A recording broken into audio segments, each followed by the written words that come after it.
असते तर तुम्हाला मी सांगतो अशा प्रकारचं काम केलं असतं तर त्यांना जंगलात फोटोग्राफी करायला पाठवलं असतं। आणि म्हणत उद्धव ठाकरेंनी केलेल्या मिमिक्रीला मुख्यमंत्री एकनाथ शिंदेंचं प्रत्युत्तर।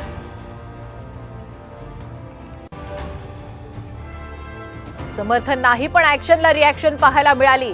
ठाण्यातील मनसे आणि ठाकरे गटाच्या कार्यकर्त्यांमधील राड्यावर शिंदेंची प्रतिक्रिया।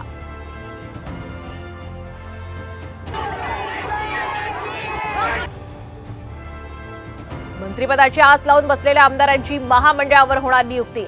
महायुतीमधील तीनही पक्षांकडून हालचालींना वेग। साम टीव्हीला सूत्रांची माहिती।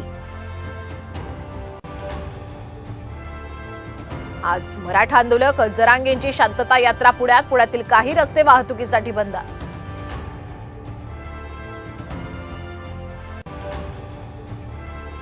रायगडमध्ये पोलीस भरतीच्या लेखी परीक्षेत कॉपीसाठी इलेक्ट्रॉनिक डिव्हाइसचा वापर। 6 उमेदवारांवर गुन्हा दाखल।